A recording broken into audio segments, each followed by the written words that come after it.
ஹல்லேலூயா. இந்த நாளிலே கூட ஆண்டவர் நமக்கு கொடுக்கிறதான வார்த்தை எடுத்துக்கொள்ளலாம். சங்கீதம் 46 அதிகாரம் 4 வசனம் 5. சங்கீதம் 46 4 5. தேவன் அதின் நடுவில் இருக்கிறார், அது அசையாது. அதிகாலையிலே தேவன் அதற்கு 46 ஒரு நதி உண்டு, ஒரு நதி உண்டு, அதன் நீர்க்கால்கள் தேவனுடைய நகரத்தையும் உன்னதமானவர் வாசம் பண்ணும் பரிசுத்த ஸ்தலத்தையும் சந்தோஷிப்பிக்கும். தேவன் அதின் நடுவில் இருக்கிறார். போதும்.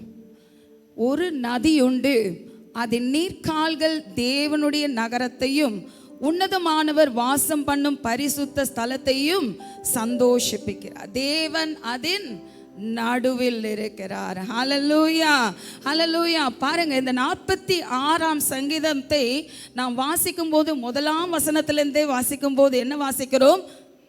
தேவன் நமக்கு அடைக்கலமும் பலனும் ஆபத்து காலத்தில் அனுகூலமான துணையும் ஆனவர். ஹல்லேலூயா.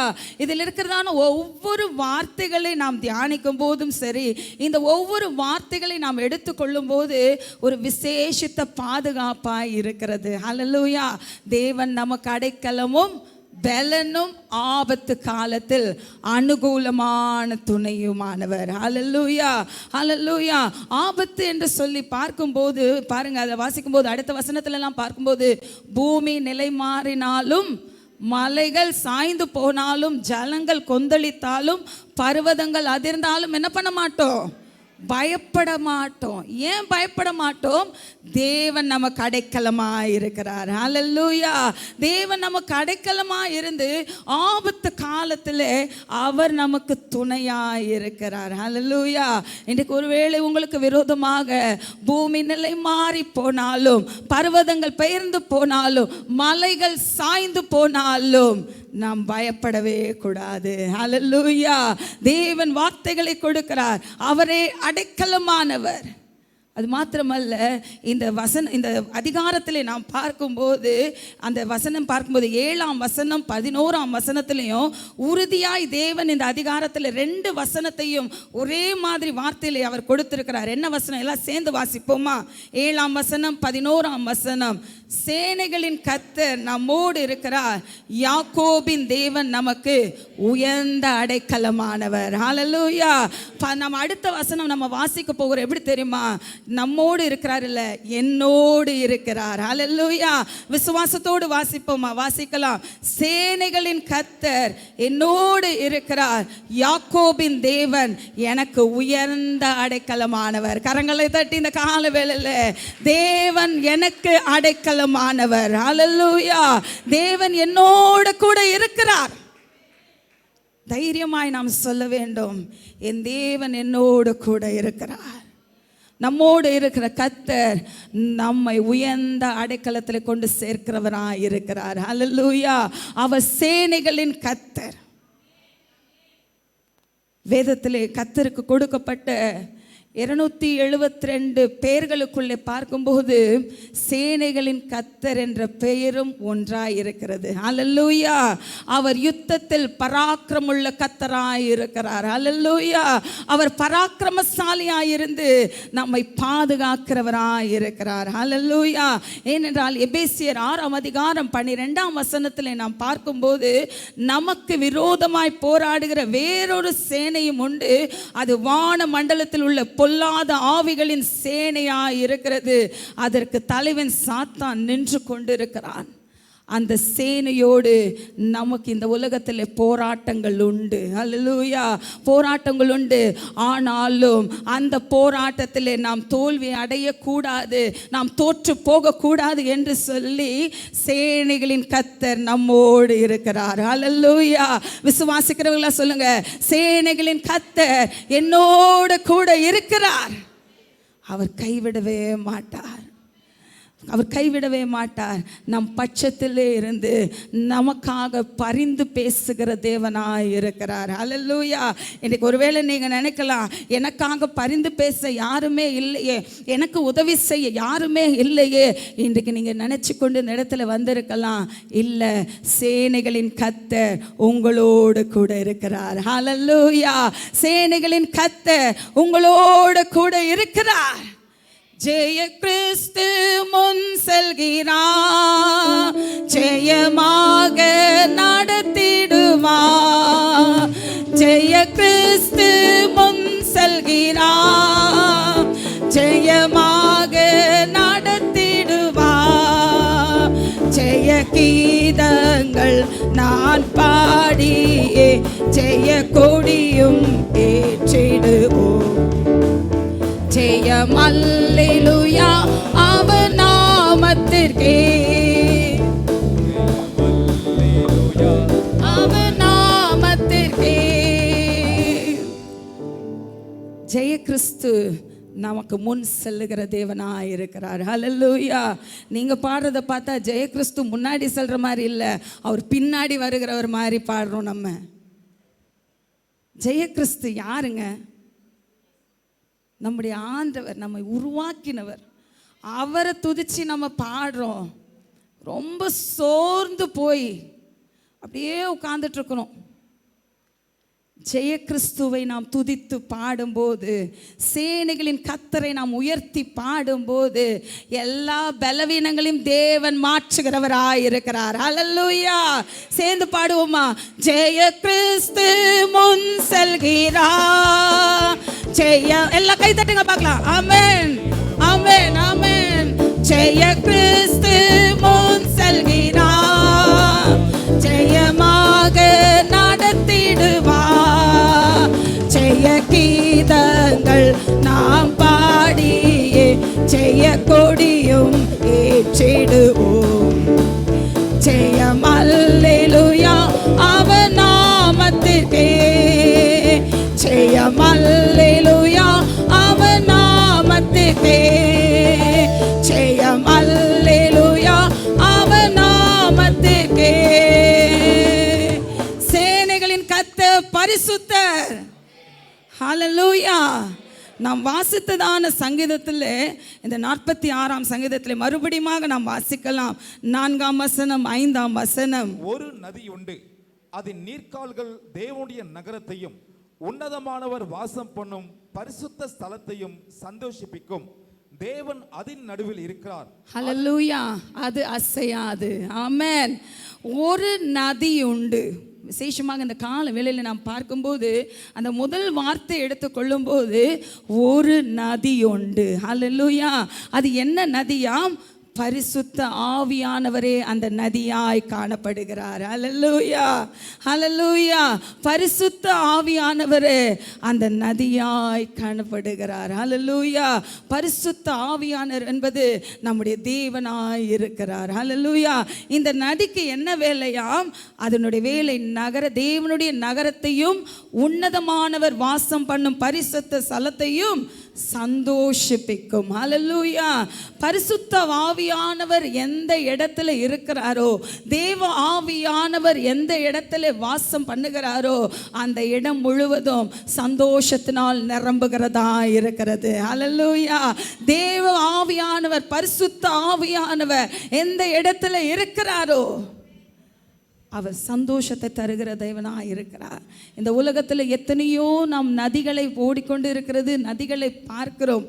வடதேசத்தில் பார்க்கும்போது என்னென்ன நதிகள்லாம் இருக்கிறது? கங்கா நதி இருக்கிறது, காவேரி நதி மற்றும் கோதாவரி நதி எல்லாம் இருக்கிறது. தமிழ்நாட்டில் பார்க்கும்போது பிள்ளைகள், நீங்கள் படிக்கிறீங்களே, என்னென்ன நதிகள் இருக்கிறது? இதெல்லாம் ஒரு இருக்குதான்ற மாதிரி பார்க்குறாங்க எல்லாம். Kaveri, very good. காவேரி நதி இருக்குது, வைகை இருக்கிறது, தாமிரபரணி இருக்கிறது, பாலாறு இருக்கிறது, அமராவதி, இப்படி பல நதிகள் நம்முடைய தமிழ்நாட்டில் இருந்து கொடுத்துருக்கிறது. நம்ம ஆற்காடு மாவட்டத்திலையும் இருக்குன்னு நினைக்கிறேன்ல, நதிகள் எல்லாம் இருக்கிறது. ஆனால் இதில் பெரிய நதி காவேரி நதியாய் காணப்படுகிறது என்று சொல்லி நாம் பார்க்கிறோம். ஆனால் இந்த உலகத்திலே பார்க்கும்போது பெரிய நதி எது என்று சொல்லி பார்க்கும்போது அது அமேசான் நதி என்று சொல்லுகிறார்கள். ஹல்லேலூயா. அதில் பார்க்கும்போது அது எத்தனையோ கிலோமீட்டர் தூரத்தில் போய்கொண்டிருக்கிறது. இன்னும் அதை சரியாக அளந்து பார்க்க முடியவில்லை. ஆனால் தோராயமாக பார்க்கும்போது 6400 கிலோமீட்டர் என்று சொல்லி கொண்டு இருக்கிறார்கள். பாருங்க, இந்த நதியெல்லாம் உருவாக்குனது யாரு? நம்முடைய கர்த்தர். ஹல்லேலூயா, ஹல்லேலூயா. இந்த அமேசான் காடுகளில், இந்த நதிகளில் பார்க்கும்போது அதில் பயங்கரமான மிருக ஜீவன்கள் எல்லாம் இருக்கிறது என்று சொல்லுகிறார்கள். அது மாத்திரமல்ல, அந்த தண்ணீரில் பார்க்கும்போது மீன்கள் மற்றும் என்ன சொல்லுகிறது, உயிர் கொள்ளுகிற மீன்கள் எல்லாம் அதில் இருக்கிறது என்று சொல்லி ஆராய்ச்சியாளர்கள் சொல்லுகிறார்கள். இந்த நதிகளில் எல்லாம் பார்க்கும்போது சில நேரம் நம்முடைய வாழ்க்கையில் ஒரு பயங்கள் காணப்படுகிறது. ஏன் வருகிறது என்றால், அதற்குள்ள இருக்கிறதான உயிர்கள் பார்த்தா அந்த பிரானா என்று சொல்லும் பார்க்கும்போது, இந்த பிரானா பார்க்கும்போது சின்ன மீனாக தான் தெரியுமா, ஆனால் அது மனிதர்களையே கொல்லத்தக்கதான ஒரு மீனாய் காணப்படுகிறது. ஹல்லேலூயா. பாருங்க, அது சின்ன மீன் தான். அப்படியே ஒரு நிமிஷத்திலே அது கடித்த உடனே என்னாகுமா, அப்படியே எலும்பு கூடு மாத்திரம் தான் தெரியுமாம். அவ்வளவு ஒரு ஸ்ட்ராங்கான அந்த ஒரு மீன். அது எந்த உயிரினமாக இருந்தாலும் அது கடித்து கொதறிவிடுமாம். இந்த உலகத்தில் இருக்கிற நதிகள் எல்லாம் நமக்கு சில நேரம் ஒரு பயத்தை கொடுக்கிறதா இருக்கிறது. ஆனால் தேவனுடைய நதி நம்மை சந்தோஷப்படுத்துகிற நதியாய் காணப்படுகிறது. அல்லேலூயா. தேவனுடைய நதி நம்மை ஆசீர்வதிக்கிறதா இருக்கிறது. இன்னொரு பக்கம் பார்க்கும்போது, ஒரு பக்கம் நதி இருந்தால் சந்தோஷம்தான். ஏன் தெரியுமா? தண்ணீர் மிகவும் அவசியமாக இருக்கிறது. உயிரினங்கள் அதில் இருக்கிறது. உயிரினங்கள் அதில் போய், இந்த ஆடு மாடுகள் அதில் போய் கொண்டு தண்ணீரை குடிக்கிறார்கள். உயிர் வாழ்வதற்கு இந்த தண்ணீர் அவசியமாக இருக்கிறது. ஆனால் பாருங்க, ஒரு சில இடங்களில் பார்க்கும்போது ஜனங்கள் அதிகாலையில் எழுந்து என்ன பண்ணுவாங்க, இந்த ஆறுகளிலும் இந்த நதிகளிலும் போய் என்ன பண்ணுவாங்க, குளிக்க போவாங்க. ஆனால் ஒரு சிலர் என்ன பண்ணுவாங்க தெரியுமா, சூரிய நமஸ்காரம் பண்ண போவாங்க. எதுக்கு? நின்று அதில் போய் என்ன பண்ணுவாங்க, யாரை பார்த்து நமஸ்காரம் பண்ணுவாங்க? ஆண்டவர் சொல்லியிருக்காரா நமக்கு சூரிய நமஸ்காரம் செய்யலாம் என்று சொல்லி? இல்லை, நாம் ஜீவனுள்ள தேவனை நாம் நமஸ்கரிக்க வேண்டும். அல்லேலூயா. ஜீவனுள்ள தேவனை நாம் நமஸ்கரிக்க வேண்டும். அவரை நாம் ஆராதனை செய்ய வேண்டும். சூரிய நமஸ்காரம் நாம் செய்யக்கூடாது. அல்லேலூயா. ஆனால் வேதத்தில் நாம் பார்க்கும்போது, இந்த மோசேயுடைய வாழ்க்கையில் பாருங்க, பார்வோன் ராஜா அவர் என்ன செய்கிறார், ஜனங்களை அனுப்ப விட மாட்டேன் என்று சொல்லி அவர் என்ன செய்கிறாராம், கடின இருதயத்தோடு காணப்பட்டு கொண்டு இருக்கிறார். ஆனால் மோசேயிடம் ஆண்டவர் சொல்லுகிறார், நீ அதிகாலையில் போ. பார்வோன் ராஜா எங்க போவாராம்? நதிக்கு போவாராம். வாசிக்கலாம். யாத்திராகமம் 7ஆம் அதிகாரம் 15ஆம் வசனம். யாத்திராகமம் 7ஆம் அதிகாரம் 15ஆம் வசனம். காலமே நீ பார்வோனிடத்திற்கு போய் அவன் நதிக்கு புறப்பட்டு வருவான். காலமே நீ போய், யார் வருவாங்களா? பார்வோன் ராஜா அந்த இடத்துல என்ன பண்ணுவார், நதிக்கு வருவார் என்று ஆண்டவர் மோசேயிடம் சொல்லுகிறார். நீ காலமே நீ போ, அவன் நதிக்கு புறப்பட்டு வருவான். அப்போ அவன்கிட்ட நீ என்ன பண்ணு, பேசு என்று ஆண்டவர் சொல்லுகிறார். ஏன் தெரியுமா அந்த இடத்துல ஆண்டவர் பேசுகிறோம்? ஏன்னா பார்வோனுடைய இருதயம் அந்த இடத்துல அவனுக்கு கடினமாக இருக்கிறது. இஸ்ரவேல் ஜனங்களை ஆராதிக்க விடாதபடி, தேவனை துதிக்க விடாதபடி அவன் இருதயம் அந்த இடத்துல அவனுக்கு கடினமாக இருக்கிறது. ஆனால் அந்த இடத்துல அவன் கேட்கும்போது, ஆனால் பார்வோன் என்ன பண்ணுகிறார், அவருடைய வார்த்தையை கேட்கலை, இன்னும் கடினப்படுத்தி கொண்டு இருக்கிறான். ஆனால் ஆண்டவர் என்ன பண்ணுகிறார், அந்த நதியின் தண்ணீரை நம்பி தானே நீங்கள் எல்லாம் இருந்தீங்க, இந்த ஆற்றின் தண்ணியை தானே நீங்கள் நம்பி எல்லாமே இருக்கிறீங்க, இந்த தண்ணியை நம்பி தானே இருக்கிறீங்க. ஆனால் அந்த பார்வோனுடைய கடின இருதயத்தினாலே ஆண்டவர் தண்ணீரை குடிக்க முடியாதபடி செய்து விட்டார். அதை ஆட்கொள்ள முடியாத, அதை எடுத்து அனுபவிக்க முடியாதபடி செய்தார். மோசேயுடைய கரத்தில் இருக்கிற கோலை கொண்டு அந்த தண்ணீரை அடிக்க செய்கிறார். அது இரத்தமாய் மாறிற்று. ஹல்லேலூயா, ஹல்லேலூயா. பார்வோன் நினைச்சிருப்பான், இந்த நதி என்னோடது தான், நான் இதிலிருந்து என்ன வேணாலும் செய்யலாம், என்ன வேணாலும் நான் தீர்மானிக்கலாம் என்று சொல்லி அந்த தண்ணீருக்குள்ளே நின்று கொண்டு அவன் யோசிச்சு கொண்டு இருக்கலாம். ஆனால் தேவனுடைய கோல் நம்முடைய கரத்தில் இருக்கிறது. ஹல்லேலூயா. தேவனுடைய கோல். ஆண்டவர் இன்றைக்கு சொல்லுகிறார், உன் கையில் இருக்கிறது என்ன? தேவனுடைய கோலை நாம் எடுத்துக்கொண்டு செல்ல வேண்டும். ஹல்லேலூயா. பார்வோனுடைய சமூகத்தில் அந்த நதி இடத்துல ஆண்டவர் சொல்லுகிறார் மோசே கிட்ட, உன் கோலை எடுத்து அந்த தண்ணீர் மேலே வை என்று சொல்லுகிறார். அந்த தண்ணீர் இரத்தமாய் மாறிற்று. ஹல்லேலூயா. இப்போ அந்த நதியில் நின்று பார்வோனால நிற்க முடியுமா? இரத்தமாய் மாறின தண்ணியில் நிற்க முடியுமா? நிற்க முடியாது. யாராலும் அந்த தண்ணியை எடுத்து யூஸ் பண்ண முடியாது. காரணம், பார்வோனின் அந்த கடினமான இருதயம். ஹல்லேலூயா. கடினமான இருதயம். ஒரு மனிதனுடைய கடினமான இருதயத்தினால அந்த நதியில் இருக்கிறதான தண்ணீரை அந்த தேசத்தின் மக்களால் என்ன பண்ண முடியல? எடுத்து யூஸ் பண்ணிக்கொள்ள முடியலை. இன்றைக்கு இப்படிப்பட்ட கடின இருதயத்தோடு நீங்கள் தேவனை விட்டு நீங்கள் பிரிந்திருப்பீர்கள். ஆனால் எல்லாம் இருக்கிறது என்று சொல்லி, ஆனால் தேவனை விட்டு நீங்கள் தூரம் போய் கொண்டு இருப்பீர்கள். ஆனால் பாருங்க, நேற்று குடும்ப ஆராதனை என்று சொல்லி கடந்த வாரத்தில் நான் ஆலயத்தில் அனௌன்ஸ் பண்ணேன். எத்தனை பேர் வந்தோம்? எத்தனை பேர் நாம் அதில் ஓடி வந்தோம்? வீட்டில் தான் இருந்தோம். ஒரு வீட்டிலே நாம் போய் மற்றவர்களுக்காக நாம் ஜெபிக்கிற காரியம் என்ன தெரியுமா? அந்த குடும்பம் ஆசீர்வாதத்திற்காக தான் நாம் ஜெபிக்கிறோம். ஹல்லேலூயா, ஹல்லேலூயா. இன்றைக்கு நான் அதான் யோசித்து பார்த்தேன். இன்றைக்கு ஒரு குடும்பம் என்று சொல்லி பார்க்கும்போது தப்பாக நினைக்காதீங்க. யாரோ ஆட்களை பார்த்து நாம் வீட்டுக்கு வருகிறவர்களாய் நாம் இந்த நாளிலே காணப்படுகிறோம். அப்படி அல்ல. சபை என்பது ஒரே குடும்பமாய் இருக்கிறது. ஹல்லேலூயா. பாகுபாடு அல்ல. சபைகளிலே, சபை விசுவாசிகளுக்குள்ளே நாம் ஒரு மனதாய் எல்லாரும் ஒரே ஆட்கள், ஒரே குடும்பம் என்று சொல்லும்போது, ஒரு வீட்டிலே ஜெபம் என்று சொல்லும்போது எல்லாரும் அந்த குடும்பத்தில் நாம் வந்து பங்கு பெறுகிறவர்களாய் இருக்க வேண்டும். ஹல்லேலூயா. ஆகவே இனி வரும் நாட்களிலே ஆலயத்திலே குடும்ப ஆராதனை, பெண்கள் ஜெபம், எந்த ஜெபமாக இருந்தாலும் நாம் எல்லாரும் சேர்ந்து கர்த்தரை நாம் ஆராதிக்க வேண்டும். ஹல்லேலூயா, ஹல்லேலூயா. பாருங்க, இந்த பார்வோனுடைய இருதயம் கூட ஒரு கடினமான இருதயமாய் காணப்படுகிறது. இவனுடைய கடினமான இருதயத்தினால அந்த தேசத்தில் இருக்கிறதான மக்களுக்கும் என்ன ஆகி போனது? இந்த தண்ணீர் பிரயோஜனம் இல்லாமல் ஆகிவிட்டது. இன்றைக்கு நம்முடைய வாழ்க்கை கூட அப்படிதான். கடினமான இருதயத்தோடு நாம் இருப்போமானால் நம்முடைய ஆவிக்குரிய ஜீவியம் குறைந்து போய்கொண்டே இருக்கிறது. ஹல்லேலூயா. தேவன் இன்றைக்கு அந்த கடினமான இருதயத்தை அவர் மாற்றுகிற தேவனாய் இருக்கிறார். ஹல்லேலூயா, ஹல்லேலூயா. பாருங்க, இன்றைக்கு உலகத்தில் கூட எத்தனையோ பேர் இந்த நதியை நம்பி, தண்ணீரை நம்பி இந்த இடத்துல இருக்கிறார்கள். நிறைய மீன்கள் இருக்கும், நிறைய நம்ம காரியங்கள் இருக்கலாம் என்று சொல்லி இருப்பார்கள். ஆனால் இந்த நதியில் இருக்கிற தண்ணீர் கூட ஒரு நாள் வற்றி போகும். இந்த தண்ணீரில் இருக்கிறதான ஒரு தண்ணீர் எல்லாம் வற்றி போகும். நதியில் இருக்கிற தண்ணீர்கள்.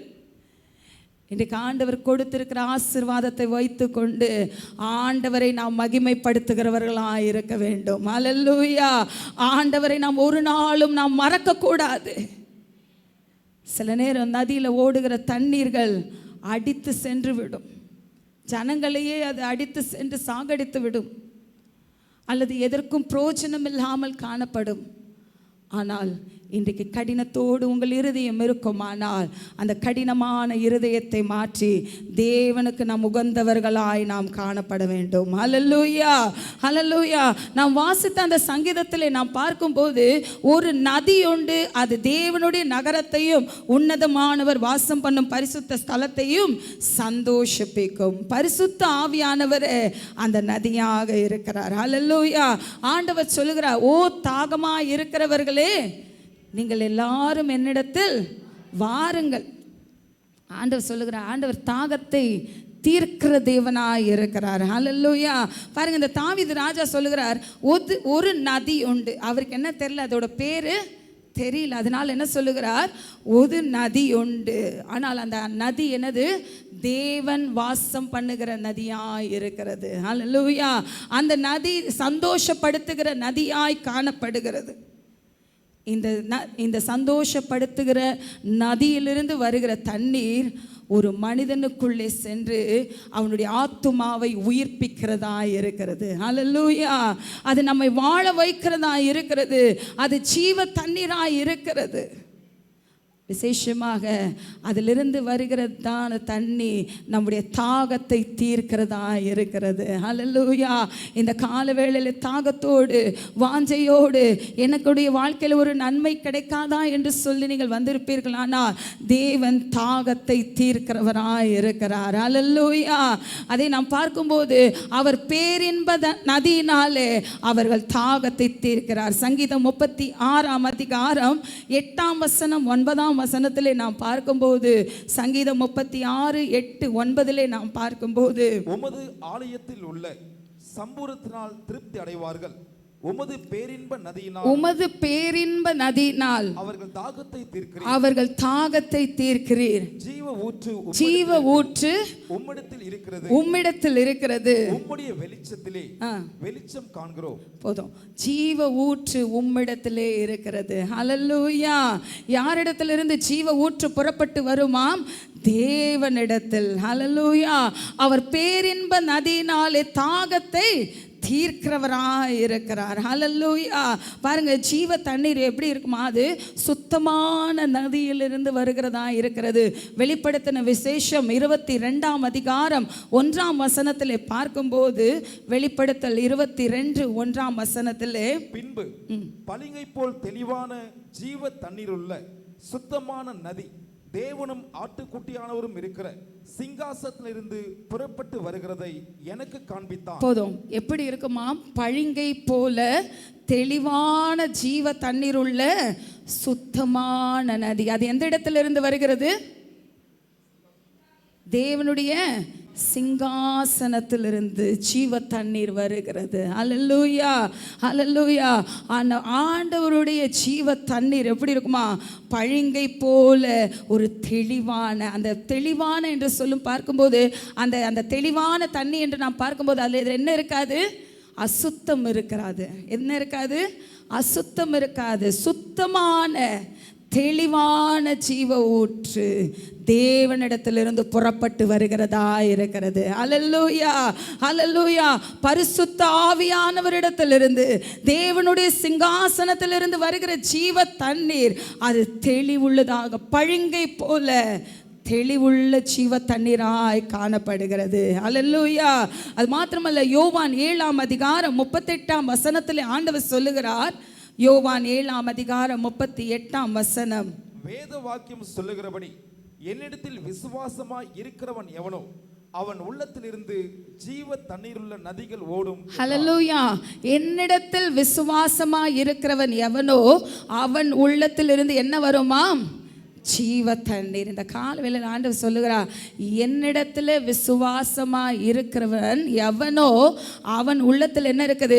பளிங்கை போல தெளிவான ஜீவ தண்ணீர் ஓடும் என்று கர்த்தர் சொல்லுகிறார். ஹல்லேலூயா. தேவனிடத்தில் நாம் விசுவாசமாக இருக்க வேண்டும். ஒரு மனிதன் வாழ்வதற்கு தாகத்திற்கும் தண்ணீர் மிகவும் அவசியமாக இருக்கிறது. ஆனால் நம்முடைய ஆத்ம தாகத்தை தீர்க்கிறவர் யார்? நம்முடைய ஆத்ம தாகத்தை தீர்க்கிறவர் நம்முடைய பரிசுத்த ஆவியானவராக ஆண்டவராகிய இயேசு கிறிஸ்து. ஹல்லேலூயா. அவருடைய ஜீவ தண்ணீர் நம்முடைய ஆத்ம தாகத்தை தீர்க்கிறதா இருக்கிறது. ஹல்லேலூயா. ஏனென்றால் அவர் கொடுக்கிற தண்ணீரை குடிக்கிறவனுக்கு ஒரு காலம் தாகம் எடுக்காது. யோவான் 4 அதிகாரம் 14 வசனத்திலே நாம் பார்க்கும்போது, யோவான் 4 அதிகாரம் 14 வசனத்திலே, நான் கொடுக்கும் தண்ணீரை குடிக்கிறவனுக்கோ ஒரு காலம் தாகம் உண்டாகாது. ஹல்லேலூயா. இந்த உலகத்தில் இருக்கிற தண்ணீரெல்லாம் குடித்தாலும் என்னாகும்? தாகம் எடுத்துக்கொண்டே தான் இருக்கும். ஆனால் தேவன் கொடுக்கிற தண்ணீர் ஜீவ நதியிலிருந்து புறப்பட்டு வருகிறதான் அந்த தண்ணீரை நாம் பருகும்போது ஒரு காலம் நமக்கு தாகம் உண்டாகாது. ஹல்லேலூயா. இந்த ஜீவ தண்ணீர் நம்முடைய சரீரத்தில் காணப்படும் போது நம்முடைய மாம்சத்தின் கிரியைகள், அசுசியான காரியங்கள், பாவமான காரியங்கள், தேவனுக்கு விரோதமான எந்த காரியமாக இருந்தாலும் தேவன் அதை முற்றிலுமாக கழுவி நீக்கி போடுகிற தேவனாய் இருக்கிறார். அல்லேலூயா. அது மாத்திரமல்ல, தேவன் எல்லாவற்றையும் கழுவி சுத்திகரித்து நம்மை பரிசுத்தமாய் மாற்றுகிற தேவனாய் இருக்கிறார். அல்லேலூயா. இன்றைக்கு அந்த ஜீவ நதி, ஜீவ தண்ணீரை தேவன் நமக்கு இலவசமாய் கொடுக்க விரும்புகிறார். அல்லேலூயா. பெற்றுக்கொள்ள வேண்டும் என்று சொல்லுகிறவர்கள், எனக்கு அந்த ஜீவ தண்ணீர் வேண்டும், அவ்வளோதானா? ஜீவ தண்ணீர் நான் தரப்போதில்லை, பரிசுத்த ஆவியானவரிடத்திலிருந்து வரப்போகிறது. ஹல்லேலூயா, ஹல்லேலூயா. என்னவோ நான் கொடுக்குற மாதிரி இவங்க கையிலேருந்து நான் ஏன் வாங்கணுன்ற மாதிரி எல்லாம் பார்த்துட்டு இருக்கீங்க. நான் தர போகிறதில்ல, கர்த்தர் ஜீவ நதியை நமக்கு தர விரும்புகிறார். ஹல்லேலூயா, ஹல்லேலூயா. ஜீவ நதியே எந்த உள்ளத்தில் பாய்ந்து செல்லட்டுமே, ஜீவநதியே எந்த உள்ளத்தில் பாய்ந்து செல்லட்டுமே, மாமிசத்தின் எண்ணங்கள் எல்லாம் என்னில் மறைந்து போகட்டுமே, மாமிசத்தின் எண்ணங்கள் எல்லாம் என்னில் மறைந்து போகட்டுமே, ஜீவநதியே எந்த உள்ளத்தில் பாய்ந்து செல்லட்டுமே, ஜீவநதியே எந்த உள்ளத்தில் பாய்ந்து செல்லட்டுமே, உலர்ந்த எலும்புகள் எல்லாம் என்னில் உயிர் பெற்று எழும்பட்டுமே. ஜீவ தண்ணீர் நம்முடைய சரீரத்தில் பாயும் போது உலர்ந்த எலும்புகளை தேவன் உயிரடைய செய்கிற தேவனாயிருக்கிறார். சத்தத்தை உயர்த்தி பாடுவோமா? ஜீவநதியே எந்த உள்ளத்தில் பாய்ந்து செல்லட்டுமே, ஜீவநதியே எந்த உள்ளத்தில் பாய்ந்து செல்லட்டுமே, பலவீன பகுதியெல்லாம் என்னில் பலமாக மாறட்டுமே, பலவீன பகுதியெல்லாம் என்னில் பலனாக மாறட்டுமே, ஜீவநதியே எந்த உள்ளத்தில் பாய்ந்து செல்லட்டுமே, ஜீவநதியே எந்த உள்ளத்தில் பாய்ந்து செல்லட்டுமே. பாருங்க, இந்த ஜீவ நதி நம்முடைய உள்ளத்தில் பாய்ந்து செல்லும் போது தேவன் மாம்சத்தின் எண்ணங்களை எல்லாவற்றையும் தேவன் மாற்றுகிறவராய் இருக்கிறார். அல்லேலூயா. உலர்ந்த எலும்புகளை தேவன் அவர் உயிர் பெறச் செய்கிற தேவனாய் இருக்கிறார். பலவீன பகுதிகள் எல்லாம் தேவன் பலன் தந்து மாற்றுகிறவராய் இருக்கிறார். ஆவின் வரங்களினாலே உங்களை அபிஷேகித்து நடத்துகிறவராய் இருக்கிறார். அல்லேலூயா. ஜீவ தண்ணீர் நம்முடைய சரீரத்தில் பாய்ந்து செல்ல வேண்டும். அதற்கு நம்முடைய இருதயத்தை திறந்து கொடுக்க வேண்டும். ஆண்டவருடைய சமூகத்தில் ஆண்டவர் இன்றைக்கு ஒரு காரியத்தை சொல்லுகிறார். உங்கள் இருதய கதவை நீங்கள் திறந்து கொடுங்க. கடினமான இருதயத்தோடு நீங்கள் இருக்க வேண்டாம். கடினமான தேவனுடைய சமூகத்தில் கடின இருதயத்தோடு நீங்கள் உட்கார்ந்து கொண்டு இருக்காதீங்க. ஜீவ தண்ணீர் புறப்பட்டு வரும்போது கடினமான இருதயத்தோடு நீங்கள் இருப்பீர்களானால் அந்த ஜீவ தண்ணீர் நமக்குள்ளே வராது. கடினமான இருதயத்தை மாற்றி தேவனுடைய சமூகத்தில் லகுவாய் நாம் இருக்க வேண்டும். அல்லேலூயா, அல்லேலூயா. பாருங்க, இன்றைக்கு இந்த ஜீவ தண்ணீரை மறந்து உலக தண்ணீருக்காக உலகத்தை நோக்கி கொண்டு ஓடிக்கொண்டு இருக்கிறார்கள். எவ்வளவுதான் தண்ணி குடித்தாலும், எவ்வளவுதான் ஆசீர்வாதம் வந்தாலும் நம்மளுக்கு தாகம் எடுத்துக்கொண்டே இருக்கிறது. நம்முடைய கரத்தில் அந்த ஆசீர்வாதம் நிற்கவே மாட்டேங்கிறது என்று சொல்லி நீங்கள் இன்றைக்கு இருந்து கொண்டு இருக்கலாம். காரணம் என்ன தெரியுமா? வாசிங்க, எரேமியா 2ஆம் அதிகாரம் 13ஆம் வசனத்தை நாம் வாசிக்கும் போது, எரேமியா 2ஆம் அதிகாரம் 13ஆம் வசனம். என் ஜனங்கள் 2 தீமைகளை செய்தார்கள். ஜீவ தண்ணீர் ஊற்றாகிய எண்ணெய் விட்டு விட்டார்கள். தண்ணீர் நிற்காத தொட்டிகளாகிய வெடிப்புள்ள தொட்டிகளை தங்களுக்கு வெட்டி கொண்டார்கள். ஹல்லேலூயா. ஆண்டவர் சொல்லுகிறார், என் ஜனங்கள். யாரு?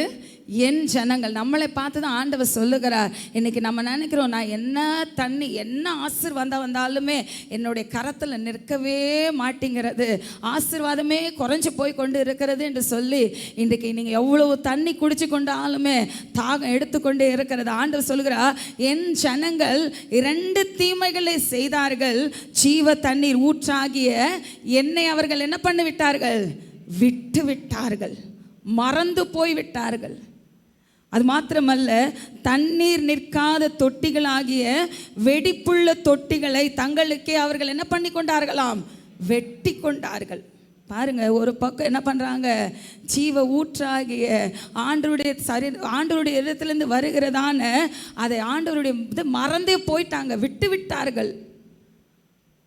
மனிதர்கள் ஜீவ தண்ணீராகிய தேவனை மறந்து விட்டுவிட்டு தண்ணீர் நிற்காத வெடிப்புள்ள தொட்டிகளை தங்களுக்கென்றே அவர்கள் தெரிந்து கொள்ளுகிறார்கள். அல்லேலூயா, அல்லேலூயா. தெரியும், ஒரு தொட்டியிலே பாருங்க நிறைய வெடிப்புகள் அது என்று பார்க்கும்போது அதில் தண்ணி எவ்வளோ ஊற்றினாலும் என்ன பண்ணாது?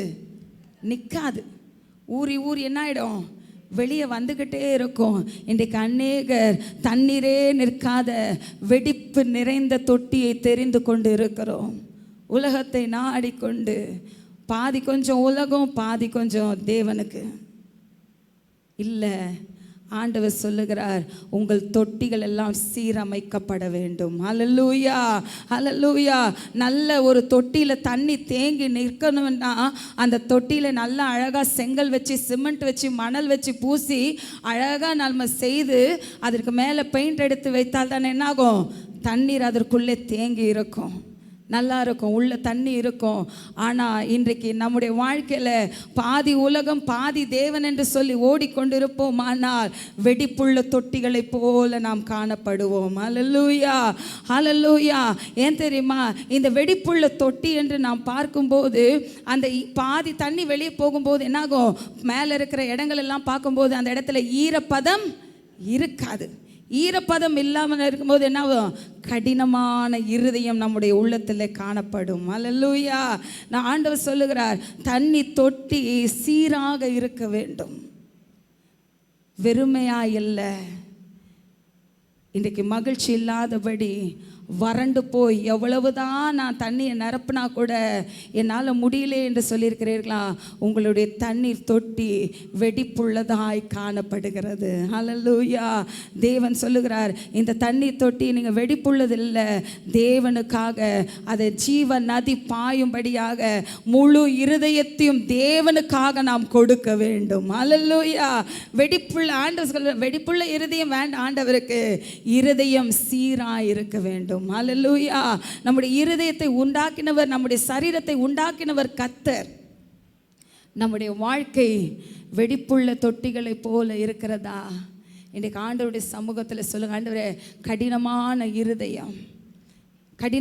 இருதயம் இருந்துச்சுன்னா, கடினமாக ஆயிடுச்சுன்னா என்ன ஆகிடும்? வெடிப்பு தானாக விட ஆரம்பிச்சிடும். ஈரம் இல்லைன்னா என்ன ஆகிடும்? வெடிப்பு விட ஆரம்பிச்சிடும். இன்றைக்கு ஆண்டவர் சொல்லுகிறார், கடினமான இருதயத்தை மாற்றிக்கொள்ள வேண்டும். ஜீவ நதி நம்முடைய இருதயத்தில் பாய்ந்து வருகிறதா இருக்கிறது. அல்லேலூயா, அல்லேலூயா. சொல்லுமா, ஜீவ நதியே எந்த உள்ளத்தில் பாய்ந்து சென்றிடுதே, ஜீவ நதியே எந்த உள்ளத்தில் பாய்ந்து செல்லட்டுமே.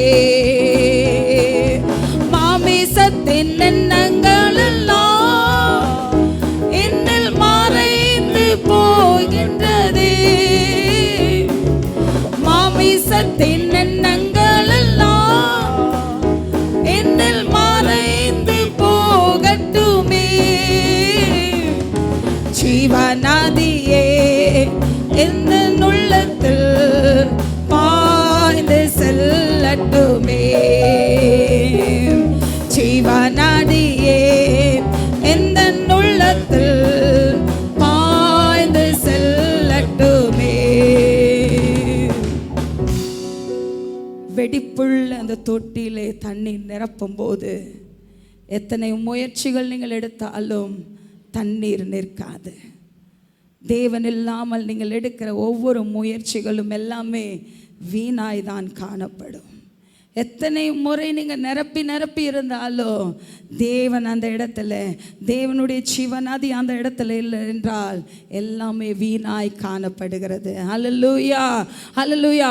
ஆனால் தேவனுடைய ஜீவ தண்ணீர் நம்முடைய சரீரத்தில் இறங்கி வரும்போது அது நம்முடைய ஆத்துமாவையும் ஆவியையும் அது உயிர்ப்பிக்கிறதா இருக்கிறது. ஹல்லேலூயா, ஹல்லேலூயா.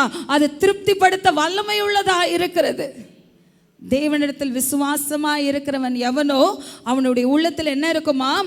ஜீவ தண்ணீர் உள்ள நதிகள். யோவான் 7:38 நாம் பார்க்கும்போது, யோவான் 7:38 வேத வாக்கியம் சொல்லுகிறபடி என்னிடத்தில் விசுவாசமாய் இருக்கிறவன் எவனோ அவன் உள்ளத்திலிருந்து ஜீவ தண்ணீர் உள்ள நதிகள் ஓடும் என்றார். தேவனிடத்தில் விசுவாசமாய் இருக்கிறவன் எவனோ அவனுடைய உள்ளத்தில் இருந்து என்ன வருமாம்? ஜீவ நதிகள் ஓடும். ஹல்லேலூயா.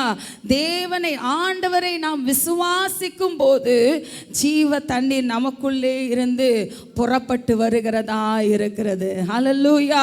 விசுவாசிக்கும் போது, தேவனை நாம் விசுவாசிக்கும் போது, தேவனை நாம் நம்பும் போது ஜீவ தண்ணீர் புறப்பட்டு வரும். ஹல்லேலூயா.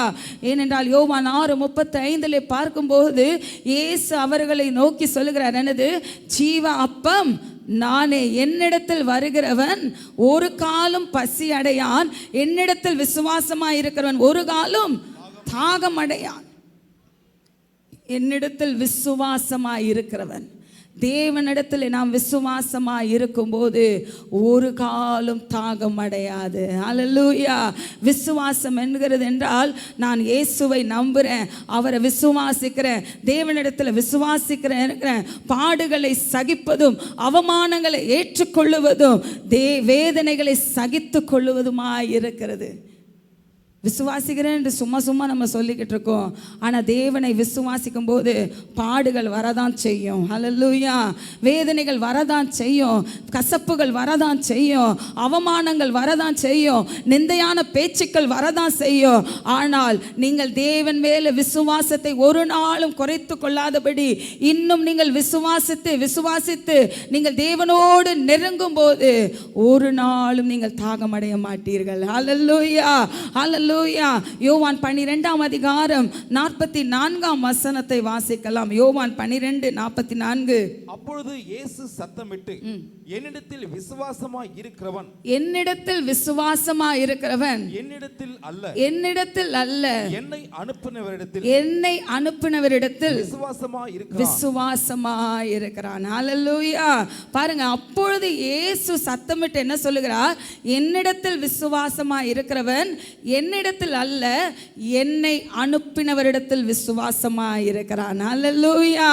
யாரெல்லாம் இயேசுவை விசுவாசிக்கிறார்களோ என்னிடத்தில் அல்ல, என்னை அனுப்பியவரிடத்தில் விசுவாசமாய் இருக்கிறார்கள். ஹல்லேலூயா, ஹல்லேலூயா. யோவான் 10:30 வாசிக்கலாம். யோவான் 10:30.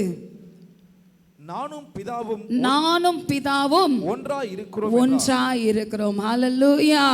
யாரெல்லாம் இயேசுவை விசுவாசிக்கிறார்களோ என்னிடத்தில் விசுவாசமாய் இருக்கிறவர்கள் என்னிடத்தில் அல்ல, என்னை அனுப்பினவரிடத்தில். ஆனால் அடுத்த வசனம் பார்க்கிறோம், நானும் பிதாவும் ஒன்றாயிருக்கிறோம். ஹல்லேலூயா, ஹல்லேலூயா. நானும் பிதாவும், ஆண்டவரிடத்தில் நாம் விசுவாசம் உள்ளவர்களாய் நாம் இருக்க வேண்டும். பாருங்க, இந்த விசுவாசத்தை குறித்து நாம் பார்க்கும்போது இயேசு முதலாவது அற்புதத்தை அவர் செய்கிறார். எந்த இடத்துல அவர் அற்புதத்தை செய்கிறார்? கானாவூர் திருமணத்தில் யோவான் 2ஆம் அதிகாரம் 11ஆம் வசனத்தில் பார்க்கும்போது, அந்த இடத்துல பார்க்கும்போது சீஷர்கள் அவரிடத்தில் என்ன வைத்தார்களாம்? விசுவாசம். 2ஆம் அதிகாரம் 11ஆம் வசனம். இவ்விதமாக இயேசு இந்த முதலாம் அற்புதத்தை கலிலேயில் உள்ள கானா ஊரிலே செய்து தம்முடைய மகிமையை வெளிப்படுத்தினார். அவருடைய சீஷர்கள் அவரிடத்தில் விசுவாசம் வைத்தார்கள். பாருங்க, அந்த இடத்துல சீஷர்கள் விசுவாசத்தை வைத்தார்கள். ஆண்டவர் செய்த அற்புதத்தை பார்த்து என்ன பண்ணார்கள்? விசுவாசம் வைத்திருந்தார்கள். ஹல்லேலூயா. அதே போல யோவான் 11ஆம் அதிகாரம் 45ஆம் வசனம். யோவான் 11:45. அப்பொழுது மரியாளிடத்தில் வந்திருந்து இயேசு செய்தவர்களை கண்டவர்களாகிய யூதர்களில் அநேகர் அவரிடத்தில் விசுவாசம் உள்ளவர்களானார்கள். ஹல்லேலூயா. பாருங்க, அங்க இருந்ததான யூதர்கள் அநேகர். ஏன் தெரியுமா? ஆண்டவர் அந்த இடத்துல என்ன அற்புதம் செய்கிறார்? மரித்த லாசருவை அவர் உயிரோடு எழுப்புறதை கண்டு அங்க இருக்கிறதான யூதர்கள் யார் மேல விசுவாசம் வைத்தார்களாம்? தேவன் இடத்தில். அற்புதத்தை கண்டதினால அந்த இடத்துல அவர்கள் விசுவாசிக்கிறார்கள். இன்றைக்கு நாம் இல்லங்களிலே கூடி நாம் ஜெபிக்கிறோம். ஆனால் அந்த இடத்துல அற்புதம் நடக்க வேண்டும். அப்பொழுதுதான் என்ன பண்ணுவார்கள்? ஜனங்கள் விசுவாசிப்பார்கள், தேவனை நம்புவார்கள். இல்லைன்னா சும்மா வந்து தேவனுடைய வார்த்தைகளை கேட்டுக்கொண்டு கடந்து செல்கிறவர்களாக இருப்பார்கள். இன்றைக்கு இந்த குடும்ப ஆராதனை என்று சொல்லும்போது, அந்த வீட்டிலிருந்து அந்த குடும்பத்திற்காக ஜெபிக்கும்போது, அந்த வீட்டிலிருந்து ஒரு அற்புதத்தை செய்யும்போது, சுற்றி இருக்கிற ஜனங்கள் அந்த இடத்துல வந்து பார்க்கும்போது அந்த அற்புதத்தை கண்டு அவர்கள் விசுவாசிக்க வேண்டும். அல்லேலூயா. இந்த குடும்ப ஆராதனை பெண்கள் ஜெபம் என்று சொல்லும்போது, நீங்கள் உங்கள் தெருவில் இருக்கிறதான ஜனங்களை நீங்கள் அந்த இடத்துல கூட்டி கொண்டு வந்து உட்கார வைக்க வேண்டும். இன்றைக்கு நாம் யோசிக்கணும், தீர்மானம் எடுக்க வேண்டும். குடும்ப ஜெபம் நம்முடைய சபையார் வருவார்கள், எல்லாம் செய்வாங்க. ஆனால் அந்த இடத்திலிருந்து உங்களுக்கு தெரிந்தவர்களை அந்த ஜெபத்திற்கு நீங்கள் அழைக்கும் போது, அங்கே சொல்லுகிறதான சத்தியத்தை கேட்டு அங்கே சொல்லுகிறதான வார்த்தைகளை அவர்களுக்காக ஜெபிக்கும் போது, அவருடைய வாழ்க்கையில் ஒரு அற்புதம் நடக்கும்போது அவர்கள் தேவனை விசுவாசிப்பார்கள். ஹல்லேலூயா. ஆகவே இனி வரும் நாட்களிலே பெண்கள் ஜெபம், குடும்ப ஜெபம் அல்லது உங்கள் வீட்டிலே இல்லத்திலே ஜெபம் என்று சொல்லும்போது, உங்கள் தெருக்களிலே அல்லது உங்கள் உறவினர்களிலோ அல்லது உங்கள் நண்பர்களையோ அந்த ஜெபத்திலே நீங்கள் வரவழைக்க வேண்டும். அல்லேலூயா, அல்லேலூயா. வெறும் தேவனுடைய வார்த்தைகளை கேட்டு நாம் வெறுமையாய் போகிறவர்கள் அல்ல, அந்த இடத்திலே அற்புதத்தை தேவன் செய்ய வேண்டும். அல்லேலூயா, அல்லேலூயா. பாருங்க, யோவான் 12ஆம் அதிகாரம் 42ஆம் வசனத்திலே பார்க்கும்போது, யோவான் 12:42 ஆகிலும் அதிகாரிகளிலும் அநேகர் அவரிடத்தில் விசுவாசம் வைத்தார்கள். யாரெல்லாம் விசுவாசம் வைத்திருக்கிறாங்க? அதிகாரிகள். இன்னைக்கெல்லாம் நம்ம சாதாரண ஒரு ஜனங்கள் தான். ஆனால் அதிகாரிகள் அவர் மேல் விசுவாசம் வைத்தார்கள் என்றால் அவர்களும் அந்த இடத்திலிருந்து தேவனுடைய வார்த்தையை கேட்டிருப்பார்கள். அல்லேலூயா, அல்லேலூயா. எந்த போஸ்டிங்கில் இருக்கும் என்பது பெருசு அல்ல, எப்படி இருக்கிறோம் என்பது அல்ல. ஆண்டவருடைய சமூகத்தில் பாருங்க, அதிகாரிகளும் அவரிடத்தில் விசுவாசம் வைத்தார்கள். இன்றைக்கு ஒரு சாதாரண மனுஷர்களாய் நாம் இருக்கிறோம், ஆனால் தேவனுடைய சமூகத்தில் வந்து நிற்கணும். ஹல்லேலூயா, ஹல்லேலூயா, ஹல்லேலூயா. பதவி அந்தஸ்தெல்லாம் நமக்கு இல்லை, பதவி அந்தஸ்தெல்லாம் நம்ம கூட வரப்போகிறது கிடையாது. நம்முடைய விசுவாசம் எல்லாம், நம்முடைய நம்பிக்கை எல்லாம் பரலோக ராஜ்யம் மாத்திரமே. ஹல்லேலூயா. அந்த பரலோக ராஜ்யத்துக்குள்ளே நாம் பிரவேசிக்க பாத்திரவன்களாக இருக்க வேண்டும். ஹல்லேலூயா.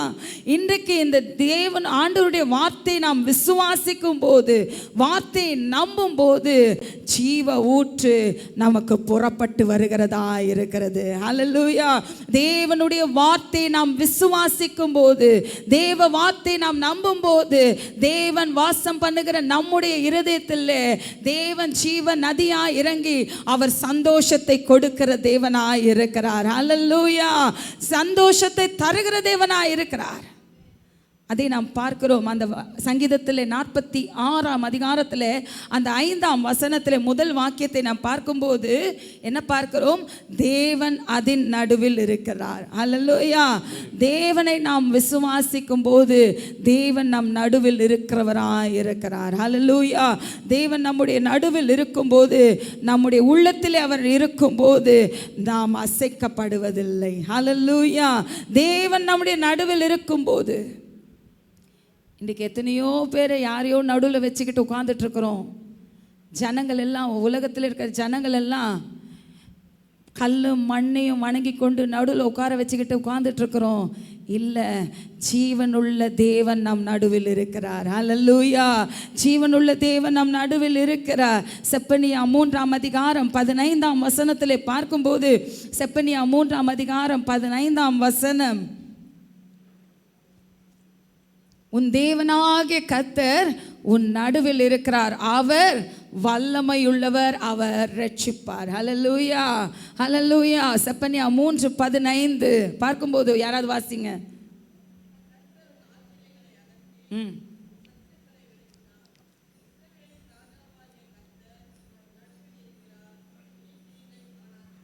ஹல்லேலூயா. நீ தீங்கை காணாதிருப்பார். தேவன் நம் நடுவில் இருக்கிறார். அவர் வல்லமையுள்ள தேவனாய் இருக்கிறார். ஹல்லேலூயா. பாருங்க, பவுலும் சீலாவும் சிறைச்சாலையிலிருந்து துதித்த போது அந்த இடத்துல அவங்க துதிக்க என்ன ஆயிடுச்சாம்? தேவன் அந்த இடத்துல இறங்கினார். ஜீவ நதியாய் அந்த இடத்துல இறங்குகிறார். அவர் இறங்கின தேவன் அவர்களுடைய கட்டுகளை அவிழ்க்க செய்திருக்கிறார். ஹல்லேலூயா. சிறைச்சாலை அதிர்ந்தது. சிறைச்சாலை கதவு திறக்கப்பட்டது. பாருங்க, அந்த இடத்துல அற்புதத்தை கண்டதான சிறைச்சாலையுடைய குடும்பம் தேவனை விசுவாசித்தது. ஹல்லேலூயா. நாம் எந்த இடத்துல இருந்து ஜெபிக்கிறோமோ அந்த இடத்துல ஒரு அசைவு உண்டாகும் போது ஜனங்கள் அதை விசுவாசிப்பார்கள். ஹல்லேலூயா. சிறைச்சாலையிலிருந்து இவர்கள் துதித்தார்கள், தேவனை மகிமைப்படுத்தினார்கள். அந்த இடத்துல துதித்த போது அந்த அலங்கமெல்லாம் அதிர்ந்தது. சிறைச்சாலை கதவுகள் திறக்கப்பட்டது. பவுலும் சீலாவுடைய கால்களில் கட்டுகள் எல்லாம் கழன்றது. ஆனால் அதை பார்த்த சிறைச்சாலன் அவன் என்ன பண்ணுகிறானா, பயந்து அவன் என்ன பண்ணுகிறான், தற்கொலை செய்து கொள்ள வேண்டும் என்று சொல்லி யோசிக்கிறான். ஆனால் அவன் அந்த அற்புதத்தை கண்டு அவனும் அவன் குடும்பத்தாரும் இயேசுவை விசுவாசித்தார்கள். குடும்பமாய் ஞான ஸ்நானம் பெற்றார்கள். சிறைச்சாலை நடுவே தேவன் இறங்கினார். ஹல்லேலூயா. அற்புதத்தை கண்டதினால, விசுவாசத்தினால இஸ்ரவேலின் தேவன் நம்முடைய நடுவில் அவர் பெரியவராய் இருக்கிறார். ஹல்லேலூயா. நம்முடைய நடுவில் இறங்குகிற தேவன் அவர் கட்டுகளை அவிழ்க்கிற தேவனாய் இருக்கிறார்.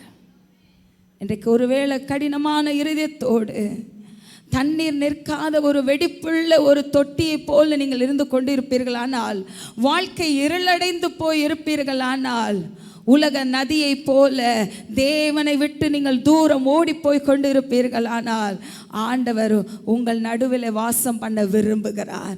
தேவன் உங்கள் நடுவில் வாசம் பண்ண விரும்புகிறார். ஏன் தெரியுமா வாசம் பண்ண விரும்புகிறார்? அவர் வல்லமை உள்ளவராய் இருக்கிறார். ஹல்லேலூயா. அவர் வல்லமை உள்ளவராய் இருக்கிறார். அவர் ரட்சிக்கிறவராய் இருக்கிறார். ஆண்டவர் செய்த அற்புதங்களிலே வல்லமை காணப்படுகிறது. ஹல்லேலூயா. ஏராளமான அற்புதங்களை செய்து தேவன் அவருடைய வல்லமையை வெளிப்படுத்திருக்கிறார். நாம் வைத்திருக்கிறதான இந்த வேதாகமத்தில் நாம் பார்க்கும்போது பாருங்க, ஆண்டவர் செய்த வல்லமையான அற்புதங்கள். புயலை அமைதிப்படுத்துகிறார், காற்றை அமைதிப்படுத்துகிறார், மரித்த லாசருவை உயிரோடு எழுப்புகிறார், எவிருவின் மகளை உயிரோடு எழுப்புகிறார், பிசாசுகளை துரத்துகிறார், குஷ்டரோகிகளை சுகப்படுத்துகிறார், பாவத்தில் விழுந்து கிடந்த ஜனங்களை அவர் தூக்கி எடுத்து நிலைநிறுத்துகிற தேவனாய் இருக்கிறார். அது மாத்திரமல்ல, நமக்காக உயிரோடு எழுந்து வந்த தேவன் அவர் வல்லமையுள்ளவராய் இருக்கிறார். ஹல்லேலூயா.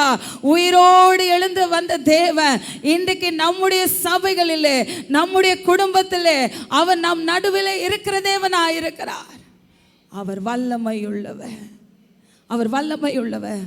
பாருங்க, யோபுவை குறித்து நாம் பார்க்கும்போது, யோபு 2ஆம் அதிகாரத்திலிருந்து 37ஆம் அதிகாரம் வரைக்கும் பார்க்கும்போது, யோபுடைய வாழ்க்கையில் பார்த்தீங்கன்னா வெறும் பாடு, வேதனை, துக்கம், கண்ணீர் எல்லாவற்றையும் அவன் அனுபவித்து கொண்டு இருக்கிறான். மனைவி ஒரு பக்கம், நண்பர்கள் ஒரு பக்கம், அவனுடைய சரீரம் பலவீனம் ஒரு பக்கம், பாடு வேதனை, இப்படிப்பட்ட காரியங்கள் அவனுடைய வாழ்க்கையில் இருக்கிறது. யோபில் நாம் வாசித்துட்டு நம்ம என்ன சொல்லுவோம்?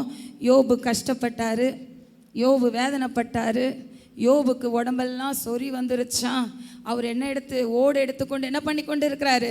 சுரண்டி கொண்டு இருக்கிறாரு என்று சொல்லி நாம் என்ன பண்ணுவோம்? வாசித்துட்டு நம்ம என்ன பண்ணுவோம்? சொல்லிட்டு நம்ம என்ன பண்ணிடுவோம்? போயிடுவோம். ஆனால் அதை அனுபவித்ததான யோபுவுக்கு தான் தெரியும் அந்த வலி என்னவென்று. அல்லேலூயா. யோபுவுக்கு தான் தெரியும். அவன் தான் பட்ட கஷ்டத்தை நம்ம கூட வேதத்தை வாசித்துட்டு நம்ம போயிடுறோம். ஆனால் ஒரு நிமிஷம் அந்த காரியத்திலேருந்து, அந்த இடத்திலிருந்து நம்மை வைத்து நாம் யோசித்து பார்க்கும்போது தான் யோபு எவ்வளவு கஷ்டப்பட்டிருப்பார் என்பதை நம்மளால் தெரிந்து கொள்ள முடியும்.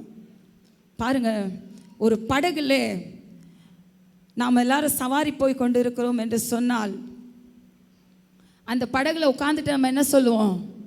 சுற்றி இருக்கிற மலைகளை பார்த்து என்ன சொல்லுவோம்? கொஞ்சம் பேசுங்களேன், அழகாக இருக்குன்னு சொல்லுவோம். கேமரா வச்சுருந்தா என்ன பண்ணுவோம்? ஃபோட்டோ எடுப்போம், தண்ணீரை பார்ப்போம், அதில் மீன் வருதா, பாம்பு வருதா, என்னென்ன வருதுன்னு சொல்லி என்ன பண்ணுவோம்? தண்ணிக்குள்ளே கையை விட்டு விளையாடுவோம், எல்லாமே நம்ம சொல்லுவோம், எல்லாம் ஜாலியாக தான் உட்காருவோம். ஆனால் போட்டில் உட்காந்து தண்டு வலிச்சுக்கிட்டு போகிறாரே, என்னைக்காவது அவர் கை வலிக்கும் நம்ம யோசித்து பார்த்துருக்குறோமா? யோசித்து பார்க்குறோமா? யோசித்து பார்த்தது கிடையாது. நம்ம உட்காந்து பிரயாணம் பண்ணும்போது ஜாலியாக தான் இருக்கும். ஆனால் யோபு வாழ்க்கையில் கூட அப்படி தான். சுற்றி இருந்தவங்கெல்லாம் பேசிட்டு தான் இருந்தாங்க. சுற்றி இருந்தவங்கெல்லாம் அவன் பாரு இப்படி இருக்கிறான் இப்படி இருக்கான்னு சொல்லிட்டு தான் இருந்தாங்க. ஆனால் தண்டு வலிக்கிறவனுக்கு தான் தெரியும், யோபுவுக்கு தான் அவன் பட்ட கஷ்டம் தெரியும், எவ்வளோ சரீரத்தில் வேதனை இருந்திருக்கிறோம் என்றதெல்லாம் அவனுக்கு தான் தெரியும். பாருங்க, ஒரு கூட்டத்திற்கு நான் போயிருந்தேன். அந்த கூட்டத்தில் நான் உட்காந்து ஜெபிக்கலாம் என்று சொல்லி எல்லாம் உட்காந்து பேசிட்டெல்லாம் இருந்துட்டு இருக்கும்போது, நல்லா தெரிஞ்ச குடும்பம்தான், ரெவரண்ட் ஐசக் ராஜ் அவர்களோடு இருந்தவர்கள் தான், கூட இருந்து பார்த்தவர்கள் தான், எல்லாருமே இருந்தாங்க. ஆனால் பாருங்கள், அந்த மீட்டிங்கில் இருக்கும்போது அந்த சகோதரர் சொல்லுகிறார்கள், பரிசுத்தமாக இருக்கணும், பரிசுத்தமாக இருந்தால் தான் என்னாகுமா? குடும்பம் ஆசீர்வதிக்கப்படுமா, அந்த குடும்பத்தில் எல்லாம் ஜீவனோடு இருப்பார்கள் என்று சொல்லி அந்த நபர் அந்த இடத்துல உட்கார்ந்து சொல்லி கொண்டு இருக்கிறார்கள். ஏற்கனவே வேதனைகளை அனுபவித்து கொண்டு உட்கார்ந்து இருக்கிறோம். தண்டு வலிக்கிறவனை போல உட்கார்ந்து கொண்டு இருக்கிறது ரெவரண்ட் ஐசக் ராஜ் குடும்பம். ஆனால் அவர் அங்கே உட்கார்ந்து என்ன சொல்லுகிறார்? படகுல உட்கார்ந்துட்டு வர்றவர் என்ன சொல்லுகிறார்? பரிசுத்தமாக இருக்கணும், அப்போ தான் குடும்பத்தெல்லாம் ஆண்டவர் ஆசீர்வதிப்பார். இல்லைங்க, யோபு 1:8 வாசிங்க பார்க்கலாம். யோபு 1:8. கர்த்தர் சாத்தானை நோக்கி என் தாசனாகிய யோபின் மேல் கவனம் வைத்தாயோ அவன் உத்தமனும் சன்மார்க்கனும் தேவனுக்கு பயந்து பொல்லாப்புக்கு விலகிறவன் அவனை போல பூமியில் ஒருவனும் இல்லை என்றான். ஹல்லேலூயா. பாருங்க, ரெவரண்ட் ஐசக் ராஜ் குடும்பம் அவங்க சொல்கிற விதத்தை நான் பார்த்து புரிஞ்சுக்கிட்ட போது, பரிசுத்தம் இல்லாதனால தான் இப்படியெல்லாம் வந்ததுன்ற மாதிரி பேசினாங்க. ஆனால் பாருங்கள், யோபு எப்படிப்பட்டவராம்? உத்தமன், சன்மார்க்கன், தேவனுக்கு பயந்தவன், பொல்லாப்புக்கு விலகுகிறவன், அவனை போல பூமியில் ஒருவரும் இல்லை. நாம் யாரும் இல்லை. ஆனால் இந்த உத்தமனுக்கே ஆண்டவர் என்ன செய்கிறான்? அந்த இடத்துல சில பாடுகள் வருகிறது. அவன் பெற்ற பிள்ளைகள் மரித்து போகிறார்கள், குடும்பத்தில் இருக்கிறதான ஆஸ்திகள் எல்லாம் அழிந்து போகிறது. உத்தமனாயிருந்தான், தேவனுக்கு பயந்தவனாயிருந்தான், கர்த்தரே அவனுக்கு சாட்சியை கொடுக்கிறார், இவன் உத்தமன் என்று சொல்லி சாட்சி கொடுக்கிறார். இப்படிப்பட்ட யோபுடைய வாழ்க்கையில், யோபுடைய குடும்பத்திலே கூட மரணங்கள் நேரிட்டது. தேவன் அனுமதிக்காம இந்த மரணங்கள் வருகிறது அல்ல. அல்லேலூயா. தேவன் சில காரியங்களை அனுமதித்ததினால தான், சில பாடுகள் வழியாய் நாம் பிரவேசித்து வரும்போது தான் அந்த வேதனைகள் நமக்கு தெரியும். இன்றைக்கு சர்வ சாதாரணமாக உட்கார்ந்து பேசி கொண்டிருக்கிறார்கள். பரிசுத்தம் இல்லாததினால உண்மையாகவே ரொம்ப வேதனையாக இருந்தது இந்த காரியத்தை அவர்கள் பேசும்போது. யோபு உத்தமனாய் காணப்பட்டாலும் தேவன் அந்த இடத்துல அவனுடைய வாழ்க்கையில கூட மரணங்களை கொடுத்திருக்கிறார். ஹல்லேலூயா.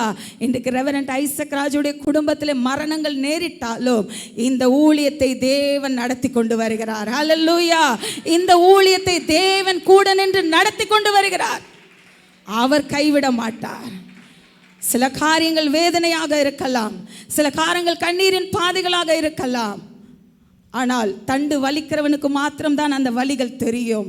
பிரயாணம் பண்ணி வருகிறதான பேசஞ்சர்ஸ்க்கு ஒன்றும் தெரியாது. அவர்கள் வெறும் வேடிக்கை பார்க்கிறவர்களாய் தான் இருப்பார்கள். அல்லேலூயா. ஆகவே இந்த நாளில் தேவனிடத்தில் நாம் விசுவாசமாய் இருக்க வேண்டும். பார்த்தீங்கன்னா அந்த யோபை குறித்து நாம் பார்க்கும்போது, யோபு பலன் எல்லாவற்றையும் இழந்து ஓட்டை எடுத்து தன் சரீரத்தை அவன் சுரண்டி கொண்டு இருக்கிறான், ஓட்டை எடுத்து. ஆனால் இந்த யோபு பார்த்தீங்கன்னா அவன் பாதங்களை எதனால் கழுவுகிறவனா? நெய்யினால் கழுவுகிறவன். யோபு 29ஆம் அதிகாரம் 6ஆம் வசனம் 7ஆம் வசனம் 8ஆம் வசனத்தை வாசிக்கலாம்.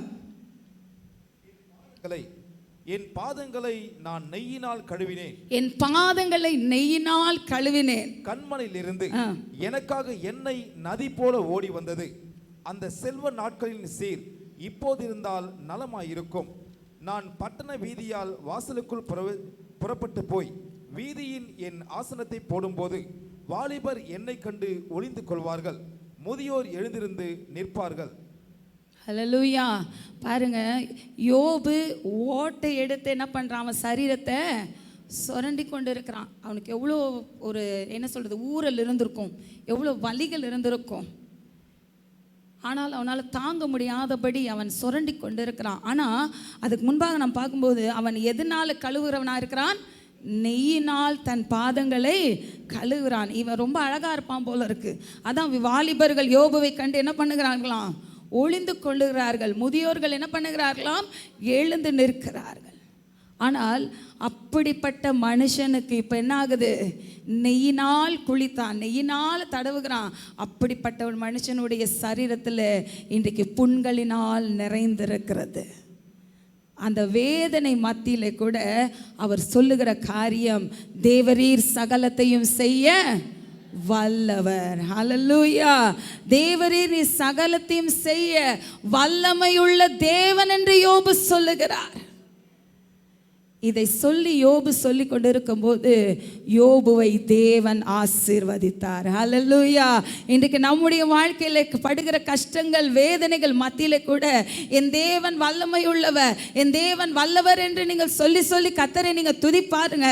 தேவன் சகலத்தையும் செய்ய வல்லவர் என்று சொல்லும்போது யோபுடைய முந்தின நிலைமை காட்டிலும் பிந்தின நிலைமையிலே தேவன் இரட்டித்தனையான ஆசீர்வாதங்களை கொடுத்தார். ஹல்லேலூயா.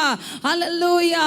உங்கள் குடும்பத்தில் இன்றைக்கு உங்களுடைய சபை, நம்முடைய சபையிலே தேவன் இரட்டித்தனையான ஆசீர்வாதங்களை கொடுக்க அவர் சித்தமுள்ள தேவனாயிருக்கிறார். பாடுகளை கண்டு சோர்ந்து போகக்கூடாது.